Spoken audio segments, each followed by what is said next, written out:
Morning guys, so today we're going to look at the lowest common multiple. So previously we did highest common factor and now we're going to move on to the next one. Yay. Okay, so it's usually seen as LCM, but it does just mean it's the lowest. It's the common and it's a multiple. Right? Okay, so just like we did with highest common factor, just work through each of them and make sure that whatever number you have satisfies all three, and as long as it satisfies all three, then you have the lowest common multiple. Okay, and just like last time, there are two methods that you could potentially use. There are more than this, guys. I'm only showing you two. So if you do find another way and you do prefer that way, then more power to you, use that method. Okay. Anywho, so for the smaller numbers, you might want to use the first method, and then for the large numbers, you probably want to try the second method, okay? So I'll run through one method with the smaller one, and then I'll run through the second method with the different method. So if you can remember last lesson, we had highest common factor just first off. So the first one was done just using factors, and then the second one was done using the ladder method. So for the lowest common multiples, for the first one, we are just going to look at multiples, and then for the second one, we are going to use the ladder method, and I know how awesome you guys thought that was. Okay, so anywho, going through it. So if I have 6 and 7, the first thing I want to do is multiples. What are multiples? I am sure there's quite a few of you saying that it is the times tables. Okay, so it's literally just the times tables. So just make sure you are going through your times tables. Okay, and then for 6, I've got 6, 12, 32, 24, 30, 36, 42, 48, 54 and 60. Okay, so these are my multiples, so I satisfied the first criteria. I've got multiples, right? Second one is looking for stuff that they have in common. The thing about 4 and 7 is they don't actually have a lot in common, so let's just check. What do we have in common? Don't have 6, 12. Hopefully you guys picked up on this number. So these are the common numbers.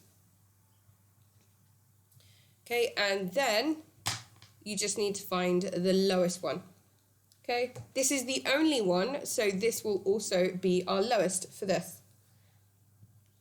Okay, I'm going to show you a different example as well, so you can see more of what's going on. So I've got 6 and 7, which is our first set. Okay, next one, we have 4 and 6. Okay, so I've got 4, 6. So it is 4, 8, 12, 16, 20, 24, 28, 32, 36, 40, and then for the 6 times table, you can just copy it from above, I forgot about that.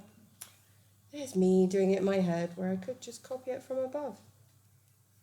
Okay, so again, I've got all my multiples listed out. This isn't obviously all of them. It can just extend. I'm just showing you that it's multiples. Oh, sorry. Green for the common. So what do I have in both of them? Well, these two are common. These two are common. These two are common. Okay, so unlike the first one, which only had one set of multiples that were in common, I've now got 1, 2, 3 sets that are in common. So this is where this part is very key. So now I need to find the lowest. So in this case, the lowest is my 12. So lowest common multiple in this case. So in this one up here, sorry, it was 42. Let me just finish writing that up. For the second one, it would be 12. Okay? Does that make sense? For this one, I'll just show you the ladder method because I want to go through the ladder method as well. Should we do that? Yeah, I'll spend a little bit of time and a few examples on the ladder method because this you can obviously do. It's very easy to do. The ladder method just requires a little bit of practice, but it's pretty easy to understand. So I've got 4 and 6. So just like yesterday, where we were taking out common factors, you do exactly the same thing again. So I can divide both of them by 2. 4 divided by 2 is 2. 6 divided by 2 is 3. You should remember, let me just pick a color that's not here. You should remember that this is my, that looks a lot like that red. So let's get rid of the red that got mixed in with the black. Okay, so let's just go for blue. I've got blue. Okay, so you should remember the HCF is anything in this column, and I multiply it all together. So my HCF for this one equals 2. But we want to find the lowest common multiple. So in order to extend to the lowest common multiple, I take all the factors and I multiply them together. So it will be 2 times 2 times 3, which is 12. Okay, I was expecting 12, but you'll notice a lot of people veer towards this method because it's actually a nice, easy method that you can do. As long as you understand how lowest common multiples work, this is just a nice, easy method. As long as you have your times tables and your division, that should be relatively easy to do. Obviously, because this one required me writing out quite a few numbers. That's the reason why this method is mainly used with smaller numbers, because whereas small numbers, you can do it all in your head. For the bigger numbers, you don't really want to be sitting there writing out the times table. Yeah? Okay, so let's try a different one. Let's do a 14 and 21. I'm going to do 14 and 21. So what's the first thing I want to do? Take out a common factor, 7. Okay, so 14 divided by 7 is 2. 21 divided by 7 is 3. So if I did want to look at the HCF, then it would be 7. And if I want to look at the lowest common multiple, then it would be 7 times 2 times 3, which is 42. Okay? So I don't personally, when I'm using this method, I don't need to know the 14 times table. I don't need to know the 21 times table. All I need to do is know my factors. And if I know my factors, everything else falls into place, right? Okay, let's try another one. Okay, let's do 20 and 30. Okay, so for this one, a lot of you probably said 10. If you said 2, that's perfectly fine. You'll still get back to the same thing. If you had done 20, 30, and you said, well, that's 2, so this is 10, this is 15, and then gone 5, and that's 2 and 3, and then this would have still been 10. So you're still A-okay. So don't worry if you went via one step or via loads. You still get to the same answer. It's a great thing about math. Okay, so, whoops, I switched colours. Let me go back. So my HCF is 10, right? And the LCM is all of these. So LCM is 10 times 2 times 3, which is 60.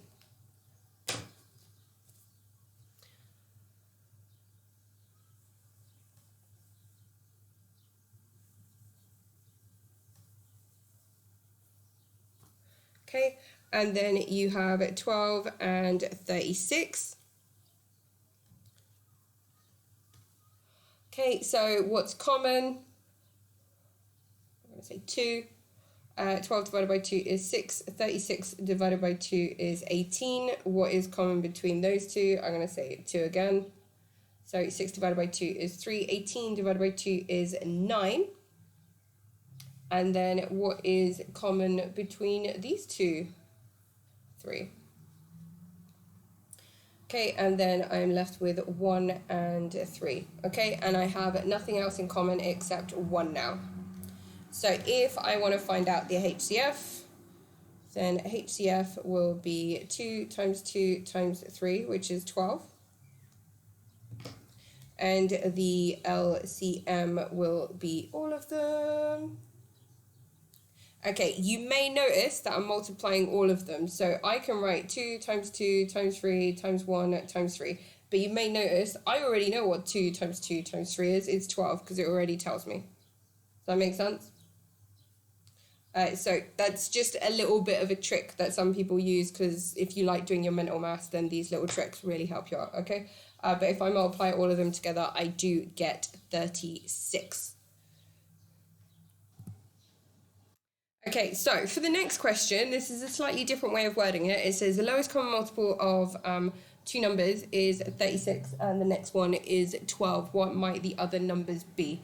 So when you are looking at something like that, it's best to take the factors of 36. So you've got 1 times 36, 2 times 18, 3 times 12, 4 times 9, 5, and then you have 6 times 6, okay? And they're telling you that one of the numbers is 12. What's the second number? So I know 12 times 3 is 36. Why don't I write like that? I should be writing out the times tables, I'm so sorry. It's 12, 24, and 36. So I need to know which of these also has the times table where 36 is the first number that the 12 times table and the other times table has in common. Does that make sense? So if I write out the other times tables, so for 36 it'll be 36, 72. Just even looking at the first two, I can see 36 is right there, okay? 18, so I've got 18 and I've got 36, so 36 is right there. Then for 9, I've got 9, 18, 27, 36. Okay, that's the first time I see something because I am looking at all three of these numbers. So I want to see which number in here is going to match up with one of these. If I look at the 6 times table, I've got 6, 12. Okay, I've seen this 12 and the 12's in there. So this is actually the lowest common multiple for the 6 and the 12. So it's definitely not going to be 6, right? Then do the same for 4. So we have 4, 8, 12. All of a sudden, I've got the 12 again. That means 36 is not going to be my lowest common multiple. It will be a common multiple, but not the lowest. Okay, and then for 3, I've got 3, 6, 9, 12. Again, I have the 12 coming up. I need 36 to be the lowest.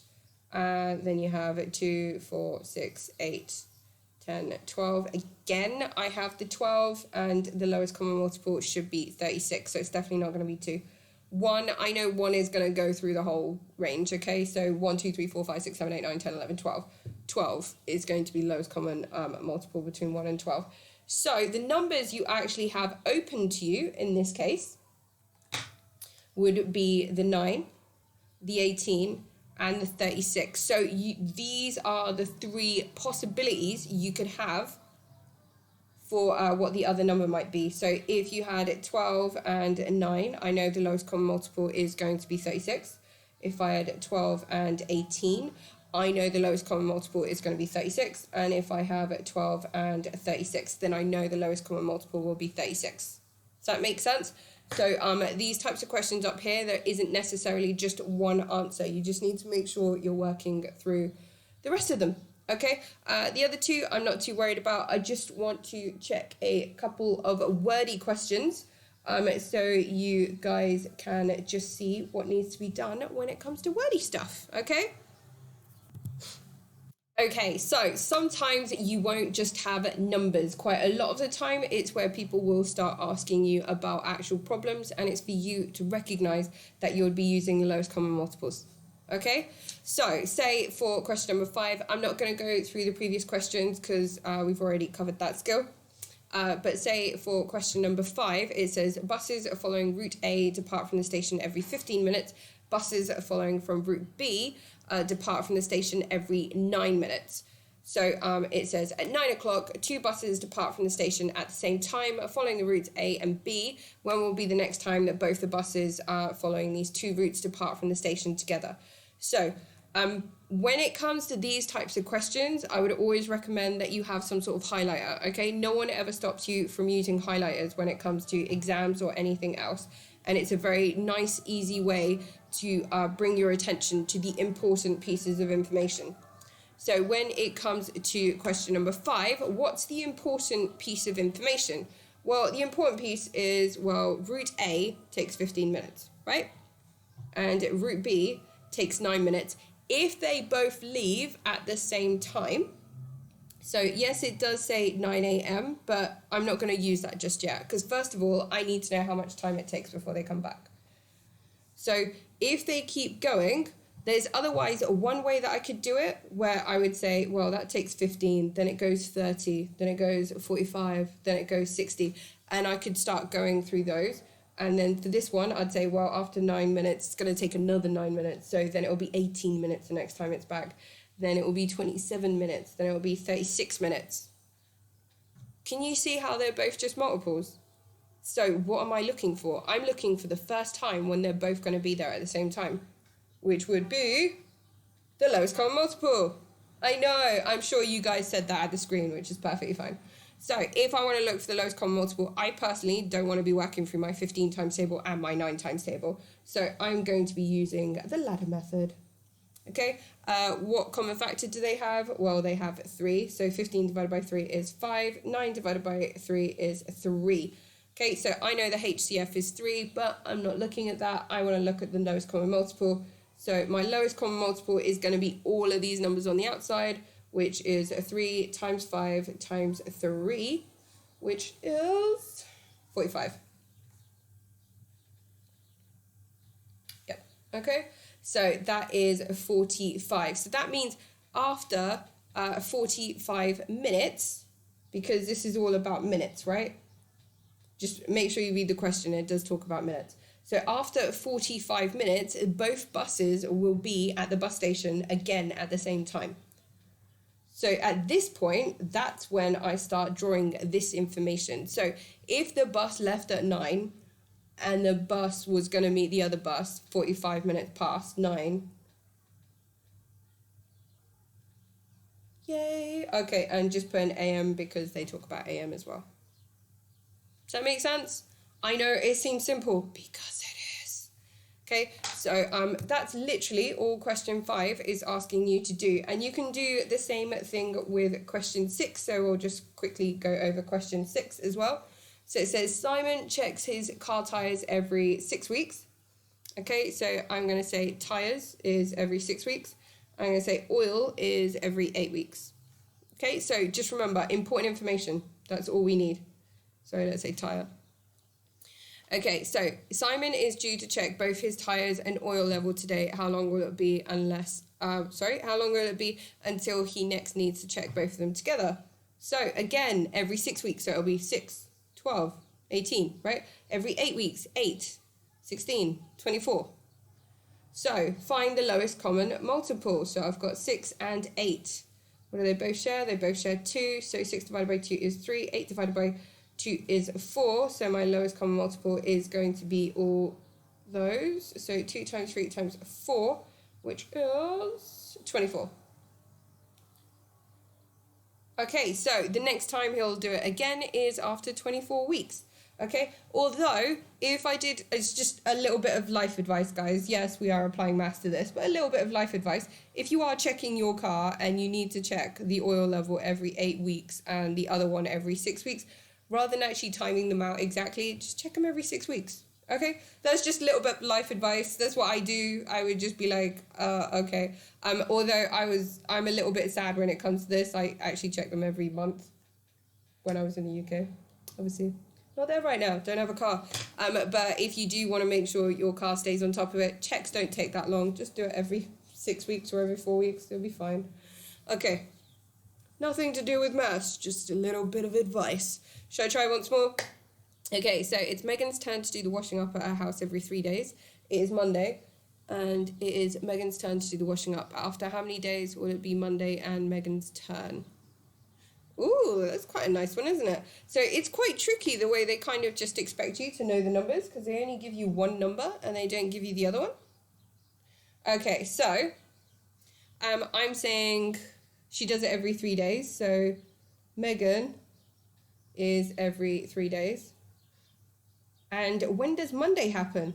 Every 7 days. Okay, they're just expecting you to kind of just work that out. Whereas me, I was still trying to find the second number. Okay, so it says, how many days will it be again? Because today is Monday and also Megan's turn to do the washing up. Obviously today is not Monday and just theoretically it is. So when is Megan going to wash up on a Monday again? Okay, so this is an example of 2 small numbers. I would literally just work through my multiples for this one. I would go through the 3 times table. I would go through the 7 times table. and then you should just be able to match it up. If you were thinking about doing the ladder method, you would kind of look at this and actually say, well, they don't actually have anything in common except for a 1. Okay, and if I wrote that, then I could still do the LCM. It still works fine. It will just be 3 times 7, which is 21. Right, because they don't have anything in common. If they did, that might change it up a little bit, but because it's only a 1, I've just got to look at 21. So it would be 21 days before it's a Monday and Megan is washing up again. Does that make sense? Okay, so hopefully that should all make sense and you should just be able to do the sheet from there. Okay, any questions, obviously pop them into the classroom. I will also be uploading the meet after the lesson's finished as well, so you have both this and the other one to refer to. Okay, otherwise, make sure you get your vitamin D and you stay healthy and you stay safe. Okay, toodles guys.